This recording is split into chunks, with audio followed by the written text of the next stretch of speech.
Who are we? You sure you want to know? I'm Sean, And I'm Peter. and we need to take the whole line back to formula.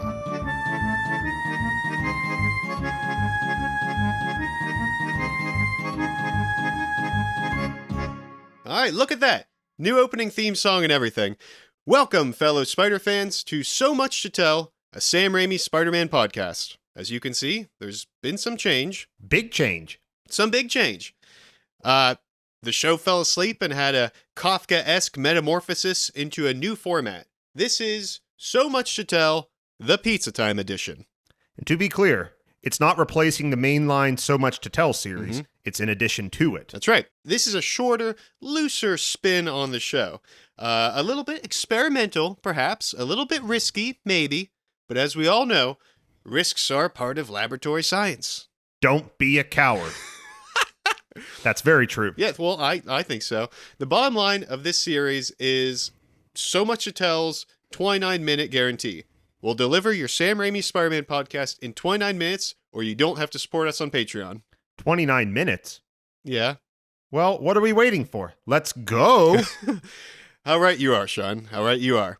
And you're actually going to spin off with the topic of our inaugural Pizza Time episode, because it's one of those topics that you have been vehement about for quite some time now.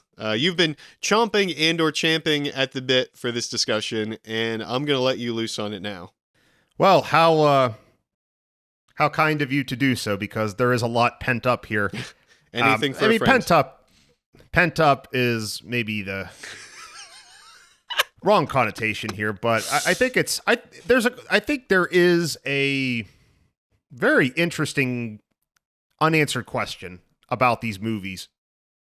Literally from the first seconds of Spider-Man 1. Mm-hmm. And that is, what sort of framing device do these movies have? Because the first movie opens up with Peter reminiscing or talking to the audience. He gives that opening narration that we sort of have co-opted for our show a little bit. Mm-hmm. Who are we? You sure you want to know? And he starts out Spider-Man 1 saying, "Who am I? You sure you want to know? The story of my life is not for the faint of heart, yada, yada, yada." At the end of the first movie, kind of does a similar thing. Yeah, the ones I love will always be the ones who pay. I wanted nothing more than to tell Mary Jane how I felt. I know I'm butchering the quote, but that's okay. The emotion he starts comes the movie through. and ends the movie sort of, again, like he knows he's talking to an audience. Yeah. And he's kind of reflecting on the events that happen within the movie. And I just think that's very interesting, for a number of reasons, but I just don't really see many people talk about it. And I don't think it's integral to the movie. I think the movie could start and stop without that narration or without that sort of framing device. But I guess the question is, why is it there? Who made that decision and why did they make it? Yeah. Well, and who's he talking to? What does it add to the movie? And who is he talking to? Does he know it's a movie? Is he meant to be like, the grandfather beside the fireplace, telling stories to his grandchildren? I mean, who, again, yeah, you're right. Who is he telling these stories to? Mm-hmm. And why, does it add anything to the movie to have that? I mean, and I kind of think it does. I think that I take it as it's an older, wiser Spider-Man, Peter Parker, perhaps years later, and he's kind of reminiscing and reflecting about all of the things that have happened to him. And I that's how I take it. I take it as he's sitting and telling these stories from afar, both in terms of time, at least, thinking back on the early days of being Spider-Man. And I think that's partly why, or that informs how he phrases all of these things. Mm-hmm. If somebody told you the story of my life. So I think, not to parse words, but then again, that's kind of what we're doing here. I think he says the story of my life is not for the faint of heart. So I think, I don't know, you could almost read it as perhaps there's this legend or there's this story that has been built up about him over the years. And this is him finally setting the record straight. Interesting. This is him finally giving the authoritative version of these events. Maybe it's I don't know. Tell-all expose with J. Jonah Jameson at last. Could be. Could be he's finally giving the Daily Bugle that big sit down that they've been wanting for a long time. So I don't know. Well, I'll say first thing that comes to my mind is that, the narration is evocative of comic books in general, where Peter and, whatever other character who's the protagonist of the story, they think to themselves in coherent sentences. I mean, we think to ourselves in stream of thought, but, they are essentially narrating in the comics. And I think it sort of evokes that. But also, I think there's kind of a big difference there, too, because, I'm something of a comic book reader myself, and generally they're thinking to themselves. They're not like addressing an audience when they're thinking these in the comic books. But like you said, Peter is very clearly addressing somebody. Yeah. He's talking to somebody. If somebody told you... Second person. Right. And so, like, he's addressing somebody. Who am I? You sure you want to know? And then even in the third movie, hey, it's your friendly neighborhood, yeah. Like, so those aren't thoughts you think to yourself. I think it accomplishes the same idea as a comic book narration. I think it sort of channels that and gets you into sort of a headspace. Web headspace, if you will. Web headspace. Thank you, Sean. You're always there to clarify. Yeah, it is distinctly different, though. Similar vibe to the comics. Maybe that's the reason. I have to assume it's used as this sort of conceit throughout the entire trilogy. But who is he talking to? I don't know. Now, I've seen... Well, I'll tell you who it can't be. I mean, I don't think it can be Mary Jane, for one thing. I don't think he's telling the story to Mary Jane based on how he refers to her. Well, I don't think so either. But I guess just to interrupt with a question, I guess more so about what is he narrating then? The story Does of his he know life. It's a movie? It's not for the faint of heart. Well, yes, but okay, what is the medium of that story? I mean, yes, we know it's a movie in our real life world, but... And I guess that's the question. Does he know that there's been a movie made about him and he's kind of narrating it or at least participating in it and sort of... Maybe he's talking to Sam Raimi about the story of his life for the movie. Like there's an Ultimate Spider-Man comic book by Mark Bagley and written by Brian Michael Bendis, where Peter Parker confronts Sam Raimi, Tobey Maguire, and the makers of Spider-Man for like cashing in on his life and him not getting a penny for it. So I don't know. Maybe it's like he is talking to Sam Raimi about the story of his life for someone to tell the story later. I've seen some people online suggest that maybe he's speaking to Miles Morales. Of course, that wouldn't be the original intent of these movies, because he wasn't invented yet by Brian Michael Bendis. But sort of an interesting, headcanon going forward. I've seen people say maybe he's talking to Doctor Strange, who is the only other like superhero that we know of from Spider-Man 2, which again doesn't really explain Spider-Man 1. Well, the Miles Morales, that's an interesting idea. But I also think, I don't know, I feel like the narration, especially in the third movie, kind of, it seems to really suggest maybe these movies aren't being done as reflections from many years in the future. It's that maybe these movies are being made somewhat contemporaneously with him because he introduces himself in the third movie. Oh, I still get to still get to class or still get to school, top of my class. Mm-hmm. Yeah, you're very right. The first one seems to happen. It's a little bit, reflective. Like all I wanted was to tell her how much I loved her. Like that's all in the past. But then by the end of it, it sort of seems to catch up with the present because from there on, he's like, she looks at me every day, Mary Jane Watson, if she only knew, but she can't know, that's in the present. Interestingly enough, there's a notable lack of closing narration to the second one. So that's kind of interesting in and of itself. And then, like you said, the third one is like, it's me, Peter Parker, back then nothing went right for me, but here I am now. Yeah. So that is interesting that even the conceit a little bit changes with the narration. In the first one, it's him reflecting on this. I guess he's in the middle of his journey somewhere. Like, he's committed to being Spider-Man, but it's before the events of Spider-Man 2. It's somewhere between those, 2 years between Spider-Man 1 and Spider-Man 2. So I guess it can't be, too far in the future, I suppose. And then, the second two is kind of like maybe a little bit more akin to a comic book, where he's reflecting on something that's happening to him now. But again, he's referring to somebody, and I don't know who that could be. Now, I will say, I mean, the obvious answer here, the filmmaking answer, is that like it's just a way to convey the character to the audience, to get inside their head. And I will say, there's a couple different ways that Sam Raimi and the gang choose to do that throughout the movies. For instance, we have like that like crazy montage when he gets his powers with all these like flashing skeletons, or like the montage when we see the cool car in the montage as Peter's drawing, like the cool car kind of like comes out of Mary Jane's heart almost in the montage, like conveying that like he feels like this car is the way to her heart. So different ways to get inside of his head. Also notably is that talk with Uncle Ben in Spider-Man 2. I mean, that's kind of a very strange scene as well, that kind of like literalizes what's going on in his head, because it's not quite a dream. I mean, it doesn't seem to be a dream. It's a waking dream, if anything. But, he just has this sort of conversation in his mind with Uncle Ben.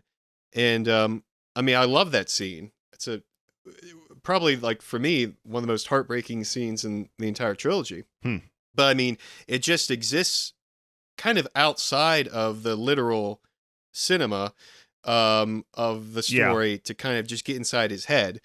And I guess the same could be true for the narration as well. It, kind of breaks the normal convention and just serves to get inside his head. Yeah. I mean, that's an interesting take. I think that could certainly be true. Mm-hmm.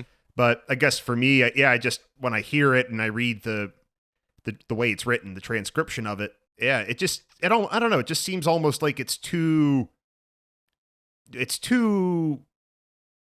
focused on the audience to be just purely a look in his mind, I would say. I agree. Yeah.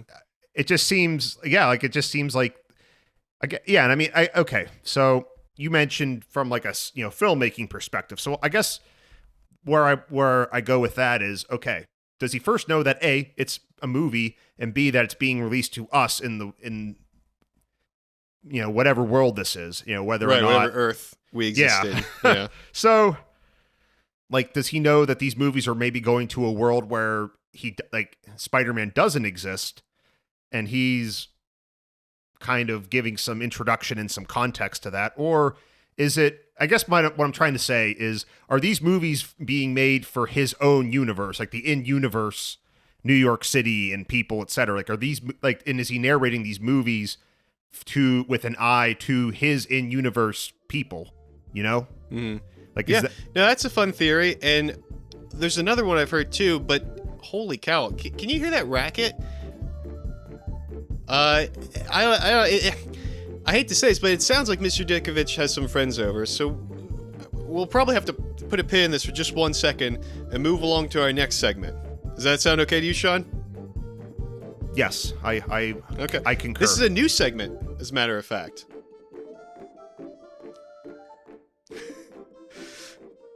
What is it? Well, as we know, we are who we choose to be. And you and I ask ourselves that question all the time on So Much to Tell. But now we want to get a sense of what our fellow Spider fans would choose to be.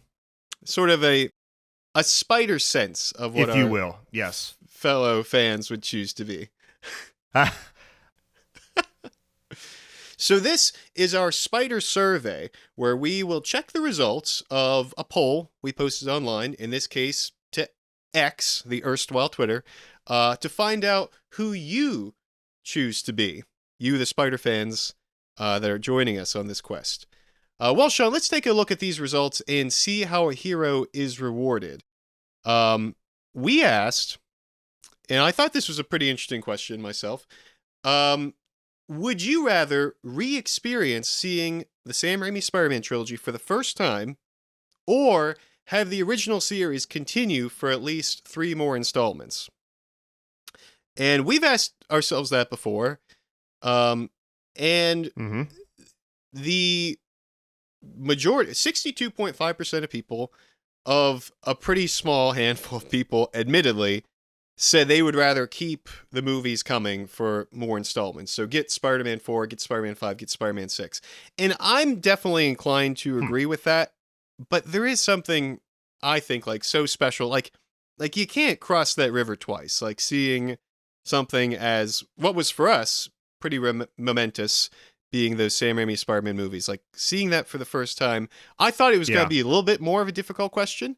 I'd say it's, about like a third or so of people did say they'd rather get to re-experience them again for the first time going in, like it's a totally brand new experience to them to feel all those feelings and the excitement and the drama all over again. But yeah, I mean, I think that's fair. By Spider-Man 6, we're like, hey, it's me, your friendly neighborhood. They thought they were gonna stop my franchise for a second there, but sure showed them wrong. It's touch and go, but we made it. I honestly don't remember what my answer was. I think I chose the minority option there, which is experience the first three movies all over again. Let's do it again. Yeah. And I don't know. I think, and I'll admit that my answer is probably shaped in some or large part by the current state of superhero cinema, which is just where sequel after sequel after sequel, and after a while, it just sort of, it loses its cachet, in my opinion. I don't know. I think scarcity, there's something to be said for scarcity. And I think having, like, okay, Breaking Bad is probably one of the, most cited examples of this on TV, but it's a show that ended with a relatively short run of episodes, but every episode was pretty well acclaimed, or at least memorable, or contributed to the story. Didn't that run for like 6 seasons? Well, yes, but the seasons only had, I think, 10 episodes in them or something. It wasn't like a full 26 episode season like you would for like a network sitcom. But I guess I'm just, I think there can be a use and a purpose and benefits to having a show run for a relatively short amount of time, or a movie franchise, because sequels tend to, if done well, they can be a great addition. And I think the Toy Story trilogy is a great example of three movies that are all Peter knows where this is going. Those are three movies that all are great in their own right, all stand on the shoulders of each other. They're all obviously connected, but they each have something interesting and new to say. And I think that's great. But I also think there's plenty of sequels out there where the original material that was good just gets kind of watered down, or it gets just increasingly mutated and further and further adrift from the essence that made people like it to begin with. So I don't know. I think by Spider-Man 6, I think you might start seeing some people getting a little tired of the series, and then there becomes a whole new discussion of, okay, when did the movie series jump the shark? And and yeah, I know people generally have pretty divided opinions on Spider-Man 3, but imagine what the conversation would look like if we had 3 additional sequels. Sam Raimi wants Spider-Man 4 to be the best Spider-Man yet, to make up for what he felt was the failure of Spider-Man 3. I wouldn't even say it was a failure. I think that's why I said what he felt was the failure of Spider-Man 3. Like, I think on this show, we are probably some of the biggest apologists you'll meet for Spider-Man 3. We're big Spider-Man 3 proponents, for sure. Yeah.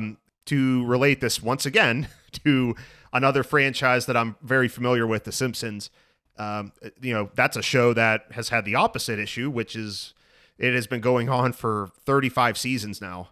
It is coming, it's coming up on toward the end of its 35th season, which is incredible. It's a very remarkable accomplishment, but I don't think it's controversial to say that there's a decent chunk of people, how large, I don't know, you get conflicting and contrasting information, whether it's a majority of the fans or if it's just a small but very vocal minority. But you get a good bit of discussion that the show is obviously past its prime, and it just lacks the essence that people liked about it all those years ago. And then you have other folks that say, "Oh, it's just as good." People just aren't giving it a chance. They just draw these conclusions. Essentially they pass judgment. Yeah, they don't even give it a chance. They don't. Yeah, they made a judgment call. They I gotta see it how it is. So I don't know.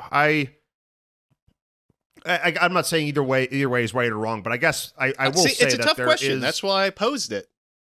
I like that point you made. How did you put it? Like, there's something to be said for scarcity. Is that how you put it? Yeah, I think that's an scarcity. interesting point. Yeah. Having only these 3 movies it makes them more special because they didn't keep making sequel after sequel. Well, thanks for giving me that segue to Spider-Man 3, Sean, because I think that's the one more point I wanted to make here. And I only saw this recently. User by the name of Film Nerd 14 over on the Fan Theories subreddit pointed out that they've got sort of a theory that maybe Venom can break the fourth wall. And we've sort of been sitting here discussing how Peter can break the fourth wall, but they have a point that maybe Venom can too. One of the ways they suggest that is like once Eddie gets taken over by the symbiote, like one of his first things he does is like look directly down the barrel of the camera as he's transforming, and then like leap, to us, as if to like swallow us. And they were saying like in real life, what's that gonna look like? He's just like leaping at nothing. Does he know we're there? He makes comments like, ooh, my spider sense is tingling, if you know what I'm talking about. Whereas like Peter never talks about, he never uses those words, a spider sense, in the movies. So it's sort of like maybe he's got this knowledge that extends beyond the films. Yeah, I think, I guess I would just say, hearing that, my working theory now is that in universe, Spider-Man started out fighting crime, and his legend and his popularity grew. And as that occurred, Hollywood got interested and decided to cash in. As they do. They made the first movie about him, and it was a hit. So in universe, it was a hit, that is. And they decided to keep it coming. And then it morphed into some sort of essentially like documentary where they just maybe had a film crew following around these people, or I don't know, just kind of keeping the cameras on them just in case anything interesting happened. And obviously that was a good thing for Spider-Man 3 because like you said, Venom leaps at the camera. And so perhaps they had... Venom's like, you know what? I think I'm going to use the classic 90s Spider-Man font for my webbing words. I think I'm going to do that, Yeah. I think the fans will get a kick out of that. So, yeah. Interesting theory. Fun. Again, I think this obviously all comes back to Sam Raimi liking to tell stories in somewhat like a little bit of like a surreal, heightened way a lot of times. But some fun theories to think about. Yeah, for sure. Maybe by Spider-Man 6, we would have seen that camera crew following him around and see Sam Raimi himself in there making the movie. Anyway, well, looks like we're getting pretty close to our time limit here. We are. We're getting pretty late in the episode here. We don't want Mr. Aziz to fire us on our very first show in this new format, but I don't know. We might be a little late on this one, but we're gonna do our best because we got one more segment to deliver. So, yes, that is. Let's go. Yeah, you're right. Oh, we're just. That's sorry, okay. My web headspace is still very focused on this framing device and how it's just it has me twisted and turned into knots, or perhaps garlic knots, since we're delivering some pizza here. But good point. Well, we can always return back to that later. But for right now. We gotta do this for Mr. Aziz. He's not been too keen on us lately, and we gotta introduce our another brand new segment, Memes a Time.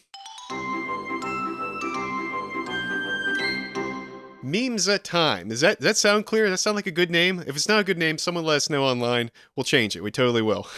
I came up with it, so if you say that online, I will be very cross. But okay. Well, so nobody tell Sean. But the purpose of this new segment here is because Sam Raimi's Spider-Man has had an impact on, of course, so many facets of culture, and our quest here on So Much to Tell is to analyze and appreciate all aspects of the franchise, and now that quest has led us to the universe of Sam Raimi's Spider-Man memes on the World Wide Web. Which, I don't know if you know this, Sean, but like the World Wide Web itself was actually named after the Sam Raimi Spider-Man movies. Did you know that? That's where we get the name from, World Wide Web. Mm-hmm. It's a reference to the Sam Raimi Spider-Man movies. I'm going to call BS on that one, Peter. No, I'm telling you, I think it was Al Gore's idea, if I remember correctly. I'm pretty sure boy, this is true. this is the state of our public schools. No, Sean, it's just like the floppy drive image that means save, but like we're so far removed from when we use floppy drives, we don't remember where it came from. It's the same thing here. It's World Wide Web. It's named after Sam Raimi's Spider-Man. That's your first history lesson, Sean. I'm going to have to see some documentation on that, but I'll get back to you. Okay. Now, Sean, so you're quite the Sam Raimi Spider-Man buff, but you aren't quite as fluent with the Raimimemes. Is that fair to say? I think so. I mean, I don't spend much time online, so I know there's my window and my understanding into all of this is very limited. Okay. Well, don't worry, Sean, because we're going to help you out. Because in this segment of the show, we're going to provide some appreciation for some of the prominent memes that have spun off from the series. I'll try to provide a little bit of context, just a little analysis, because I know a surefire way to kill a joke is to explain it. And we're not trying to kill the joke here. But if it happens, most of these were pretty old anyway.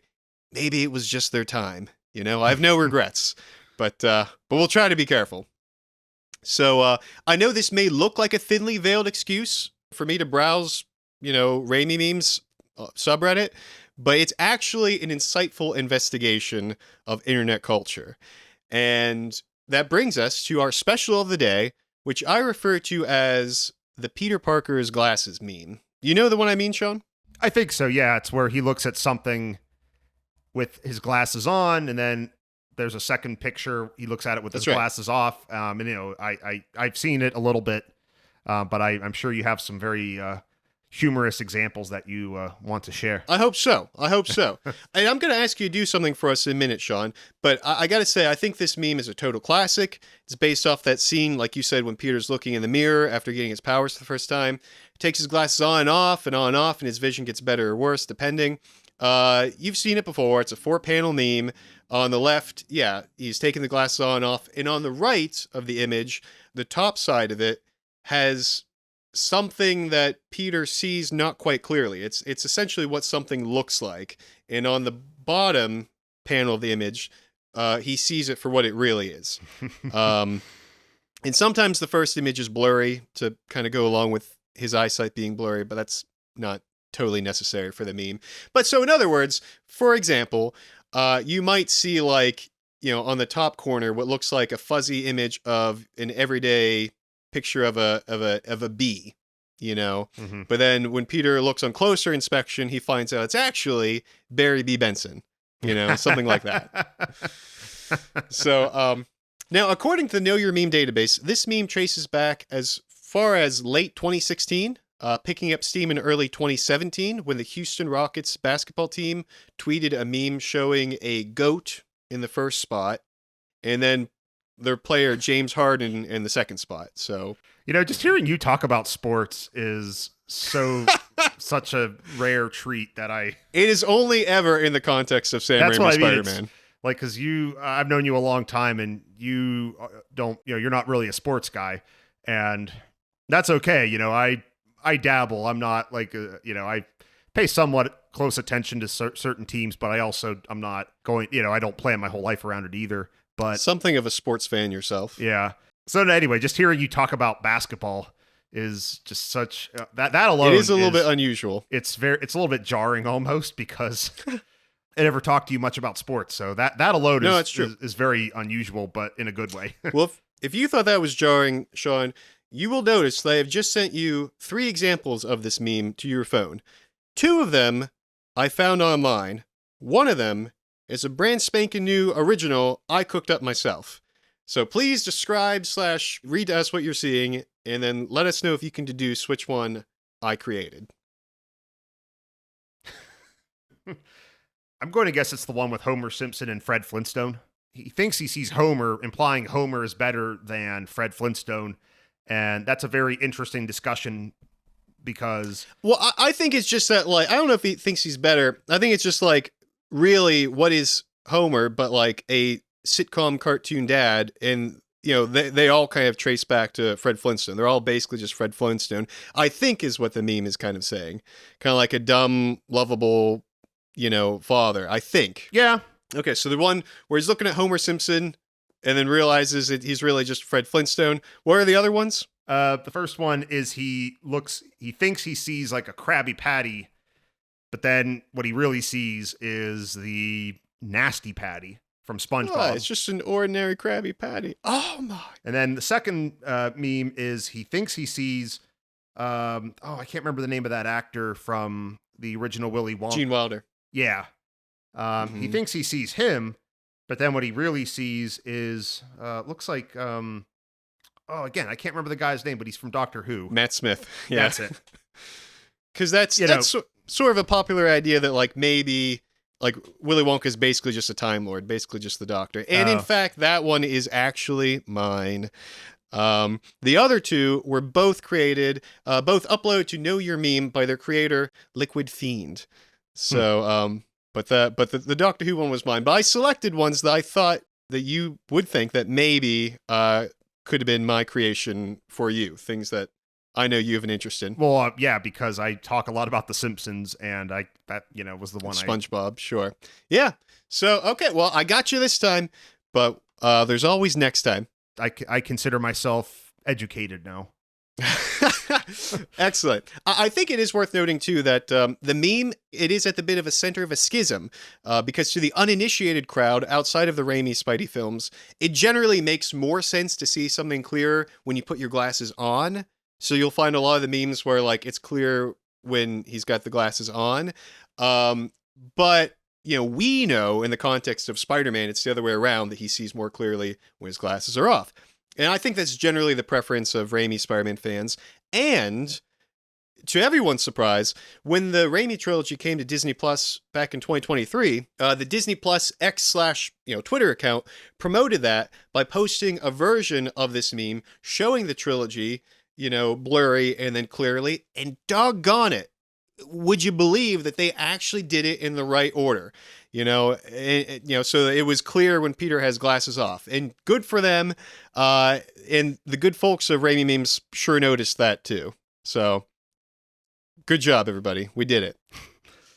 And now I have to, sort of lift my glasses here to be sure, but I think we're segueing our way out of that show. Is that correct? We're segueing out of this? Yes, I think so, because we are way over schedule, and I can hear the ending theme added in post-production already. Well, thanks for hanging out with us on our very first episode of So Much to Tell Pizza Time. We hope you enjoyed it. And as always, if you're in the neighborhood, you can take 2 buses and a cab to visit us on social media. We're on TikTok, YouTube, Instagram, Threads, Twitter, X, which I personally feel sounds like a cooler name than either Twitter or X. Twitter X. But you can also give us an advance on Patreon, where we have several bonus series ongoing, including Too Much to Tell and an animated Spider-Man watch-through. Both very worthwhile, in my opinion. So until next time, Godspeed, Spider fans. Fans. We're late. Now, They're not paying for those. it's okay.